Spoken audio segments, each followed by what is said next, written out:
Antes que nada quisiera pues mencionarte que para mí es importante, y me imagino que para ti también, el saber que todo lo que te voy a contar y te voy a decir es verdad.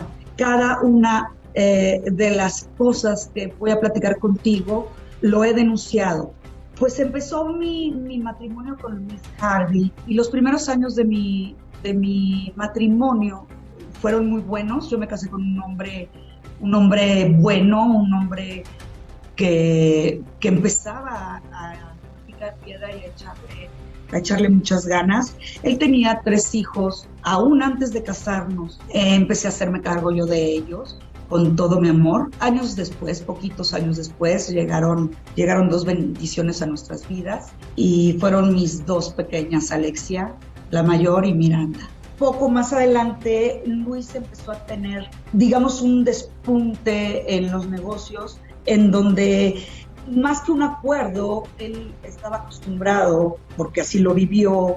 El papá es el que trabaja, la mamá es la que trabaja en casa, ¿no? Y yo en un momento me convertí en mamá de 5 y de una niña pues sumamente enfermiza y especial. Empezaron los viajes de Luis, empezaron los éxitos, porque cuando nos casamos no teníamos nada, a que Luis empezara muchos viajes, y solo, por supuesto, muchos compromisos sociales, y dentro de esos compromisos sociales y de trabajo, empezó cada día a estar menos, pero también cada día estar más aparte de lo que hasta ese entonces eran sus 5 hijos y su esposa amada. Al continuar los éxitos, se involucraron otras causas, y las causas más fuertes fue, de alguna manera, esta ambición que al principio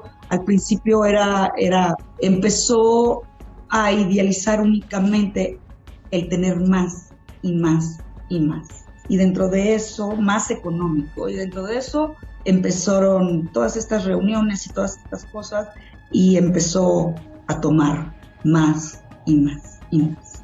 Llegó un momento en que dentro de mi matrimonio, no solamente su manera de beber, y que de tanto le pedí que dejara, pasaron cosas que yo ya no podía y no quería perdonar. Cosas que pasaron a puertas cerradas, y que en el cuarto de junto estaban mis hijas, y que por lo pequeñas que eran, no quería que siguiera pasando más el tiempo y que lo vivieran ellas. Son 2 niñas, son 2 mujeres. Y entonces decidí divorciarme, ¿sabes? Pensé que ahí terminaba pues esa pesadilla, ¿no?, que había vivido los últimos años, y no fue así. No fue así, Pamela, no fue así. Fue al contrario. Empecé a vivir una cosa todavía mayor, ¿sabes? Porque pedirle el divorcio a un hombre que creció a tales grados, a tales magnitudes, cuando era un hombre que creció en un ambiente de nivel medio, pues eso ya lo enojó, pero cuando llega el momento en que nos divorciamos, o empezamos todo este ir y venir de juez para el divorcio, llega un momento en que el juez dispone que parte de lo que habíamos hecho dentro del matrimonio me correspondía una parte. Y él, al enterarse de eso, es cuando enloquece y empieza un acoso mediático, una violencia mediática de todo tipo, no solamente conmigo, sino también con mis 2 hijas. El año pasado, el 8 de marzo, irónicamente el día que se conmemora la lucha para acabar con la violencia contra las mujeres, yo iba llegando a mi casa y él estaba esperando que saliera mi hija Miranda. Una hija que, por cierto, ha sido golpeada de todas maneras y de todas formas. Ha sido la más golpeada también. Llego a mi casa y veo que él está estacionado, y cuando me bajo de la camioneta, él aparece por la parte de atrás y me empieza a discutir que Miranda, que no salía, que lo había hecho venir en balde. Yo me doy cuenta que una vez más está, ¿no? Y a lo mejor pudo ser imprudente de mi parte, y quiero buscar una justificación, pero él se pone muy agresivo cuando yo le digo, no voy a discutir contigo, y menos en las condiciones que vienes, porque te estoy viendo muy borracho, muy tomado.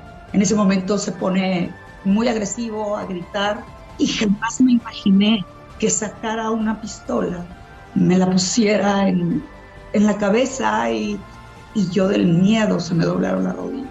Acabé arrodillada, acabé sometida, y lo único que le dije fue, por Dios, están tus hijas adentro, ¿esto es lo que quieres? ¿Esto es lo que quieres que tus hijas vean de ti? Me dijo que solo eso me salvaba por esta vez, y que a lo mejor la próxima nada me iba a salvar. Mis hijas a los pocos días se fueron un fin de semana, se iban a ir un fin de semana con su papá. Después justo después de ese puente vino la pandemia. Mis hijas estuvieron tiempo allá con él y me llamaban y me decían que cada vez su papá estaba peor, que las trataba muy mal, que tomaba muchísimo. ¿Por qué carajo le tienes que hablar a tu mamá? ¿Cuál es la razón? ¿Para chingarme a mí? Tú no la conoces, yo sí. Es mi mamá, tú sabes puras estupideces. Entonces, el que te va a cuidar soy yo, no tu mamá. Me siento mal, déjame gritar, por favor. Cállate un segundo. Me decían que lo vieron casi diario alcoholizarse, muchas veces lo vieron tirado.